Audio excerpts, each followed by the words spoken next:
G'day guys, welcome back to another episode of Flashlight Crazy. Today I'm reviewing the Spyderco Smock.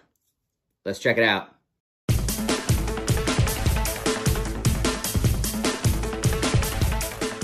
Alright, so here it is in all its glory. Now, these are aftermarket scales.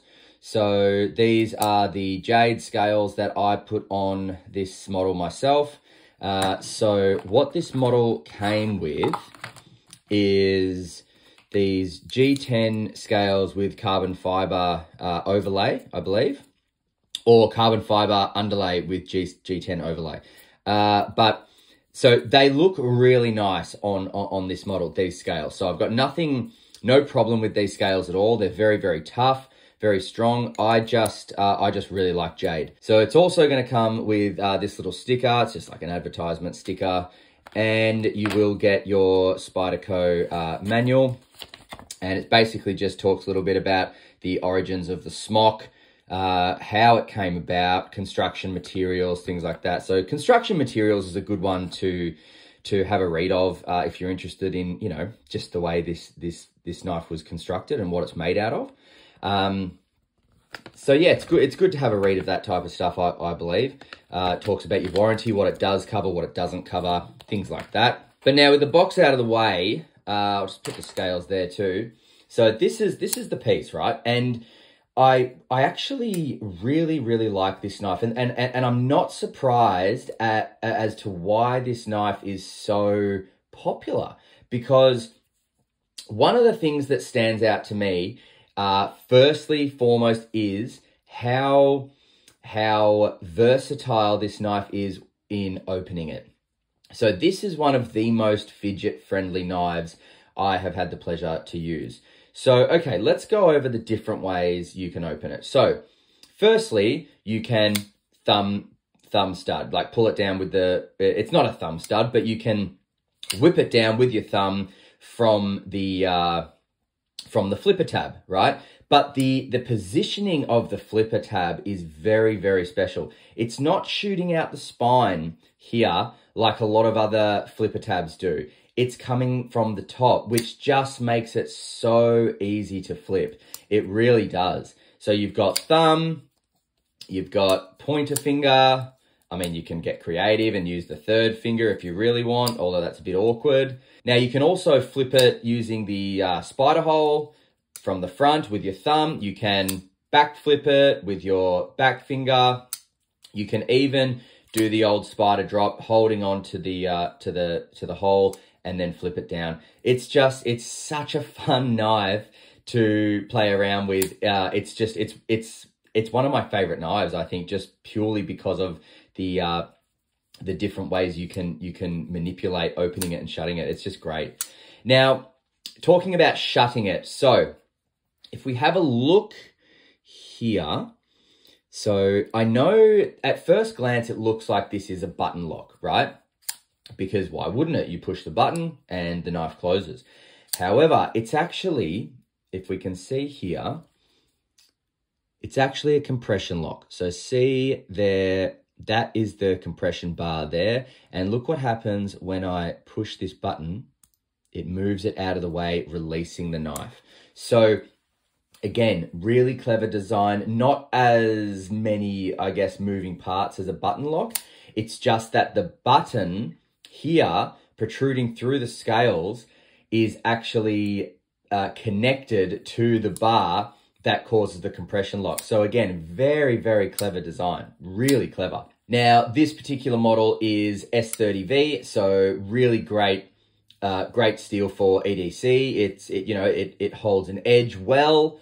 It's got decent corrosion resistance. It's definitely going to be a lot easier to sharp than some other harder steels. Now, I really like S30V for an everyday carry steel, and that's because it's not overly costly, number one, but number two, it's very, it kind of sits in the middle a lot with different, with your specs, you know, so it can be used over and over and over again, and it is gonna hold a decent edge. But if it does lose a bit of an edge, if you're working it really hard, then it's not that difficult to sharpen. Now, if we just look on the back here, we've got the gorgeous pocket clip there. Not very deep carry, the stock pocket clip, but you can buy deep carry pocket clips.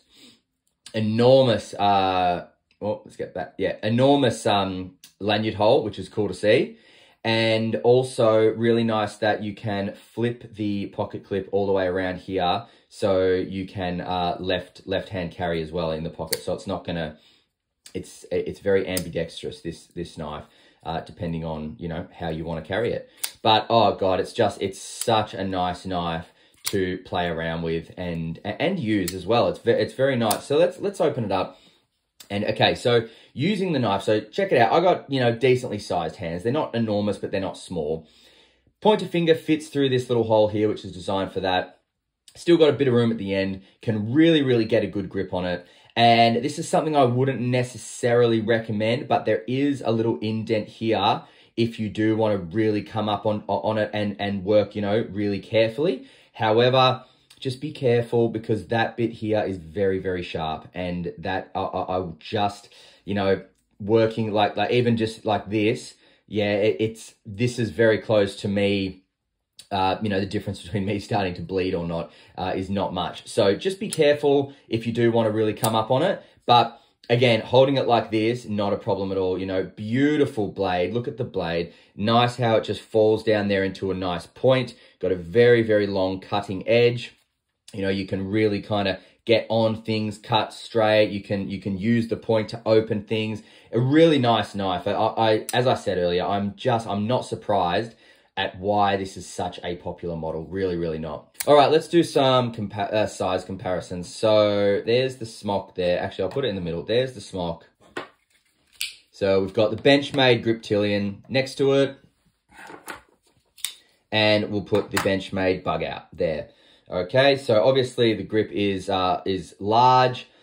It's a decently large knife. Let's just check here. So again, thicker. What about the Bug? Bug is obviously known for its compact and thin stature. So Bug's definitely thinner. What else we got? That's a Civivi Elementum. So that's another really great EDC knife, actually, the Civivi Elementum. And not too much of a difference in thickness there, although nice deep carry pocket clip here. But the smock's like it's in a league of its own, I feel, because I'll just get the Mini Bug as well. Bit of a size comparison. Cricket BT Fighter. So there are your size comparisons. Obviously a lot of so this is a button lock, the Cricket BT Fighter. See that, how it's actually locks with a button. Push the button in, releases the blade.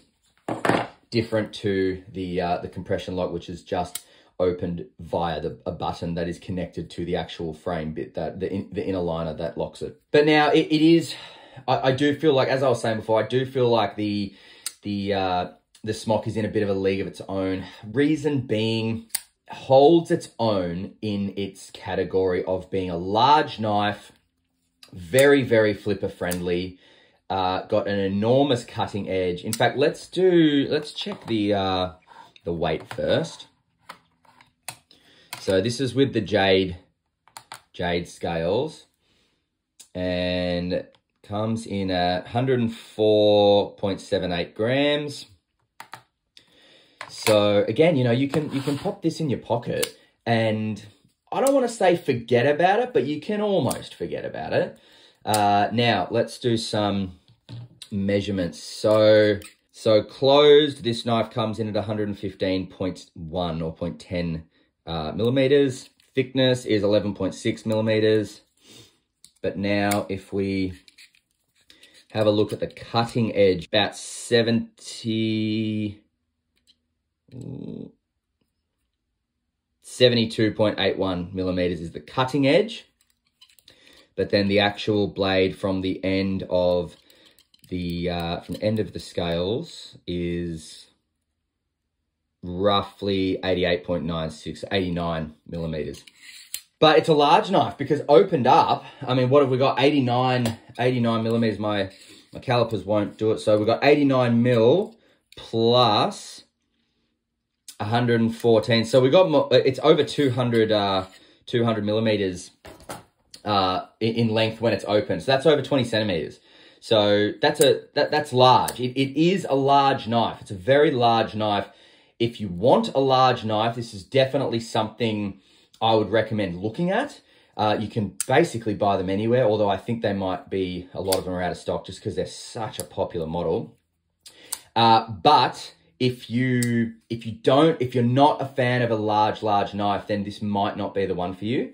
Now, another thing I want to touch on as well is that this model currently has the second indent ball still inside it. Now, for anyone that doesn't know that, it was new to me as well, but so when I pulled this thing apart and took these scales off and put these scales on, a spring went pyong, and I lost the spring for ages, and I contacted a mate, and I'm like, man, what the hell does this mean? And he actually said to me, he said, oh, no, that's pretty normal anyway. Most people, first thing they do when they get their smock is take out the second indent ball. And I'm like, what's that? And so he explained to me, and so when I put it back together without the indent ball, the blade fell very easily. Like, it just went chung straight back down. And apparently that's something that a lot of people do because they don't like it to be so kind of firm, and see it can take a while to drop down sometimes if you don't really flick it, you know. So I left it like that for a little while. I didn't like it. You can, I wonder if you can see it here. Okay, so on this side, there is a little ball. If I can get the shot. No, I don't know if I'll be able to get the shot where you can see it, but it is on this side, just down about here. There's a little ball connect, which sits on a little spring, and that kind of helps it fall down smoothly and firmly as opposed to just dropping down. So without the indent ball, it just drops like that basically. So it really falls. Again, I'll just show you this one. This is a good example. Bang, it just falls like that. Boom, downfall. That's what this will do without the indent ball. I found the spring, thankfully, and I put it back in because I prefer the way it falls. I don't want it to fall too quickly and, you know, hit my finger if it's there. I want to control it more. I want to control it with a bit of a flick. So that's what I like to do. And so I'm glad I found it so I could put it back in. But again, this knife is very easy to maintain in terms of like cleaning it and things like that, because you just pull, you know, one scale off, give it a clean, put some, there's different types of knife oils and things like that. Not too much, just a little bit. And then put it together, take the other scale off, do the same thing. Just be careful when you do undo it that you don't actually lose the spring or the indent ball, because that means you're going to just be forced to have it without it. And look, most people enjoy it, so that's not a problem. All right, so let's see how this cuts. It is straight out of the box. It has not been used. So let's see how it cuts. It's S30V. Oh. That was okay. Let's see here. That was okay. Let's try again. Nice. So I think it's because of this angle.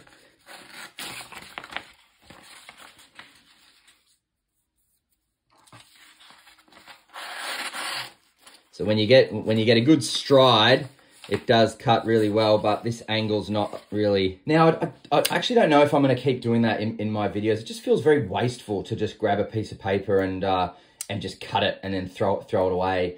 I was thinking about using like recycling paper that I'm going to throw away anyway, but then depending on what's on that, obviously I don't want, you know, like bills and things like that to be put all over YouTube. So I'm just going to have a think about whether I continue or whether I properly get into cutting paper on camera.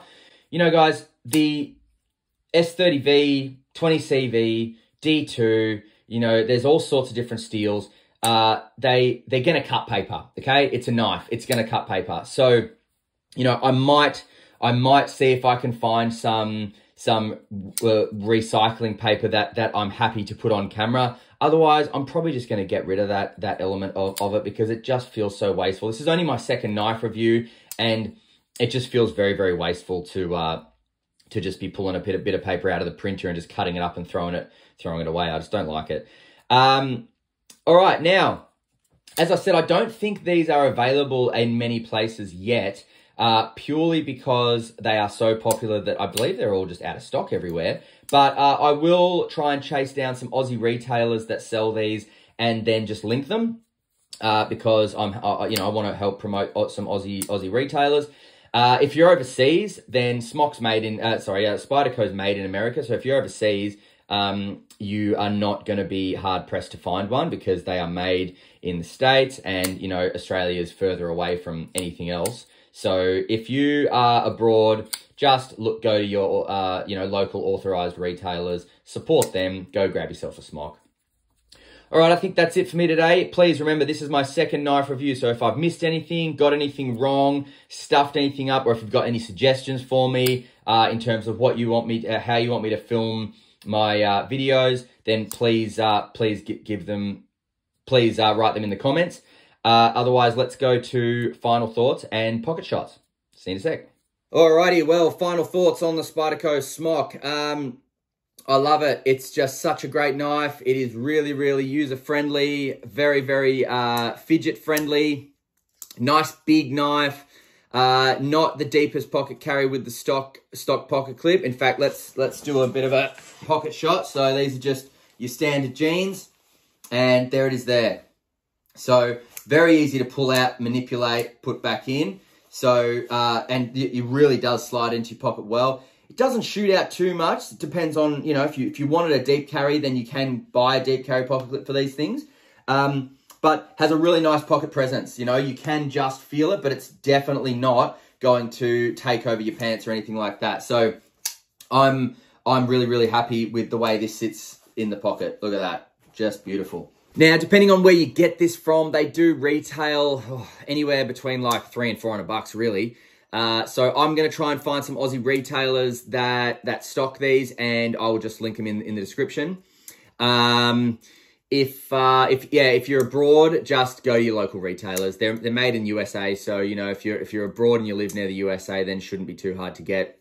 All right, guys, that's it for me today. As usual, thanks for watching, and don't forget, stay cool and stay safe. See ya.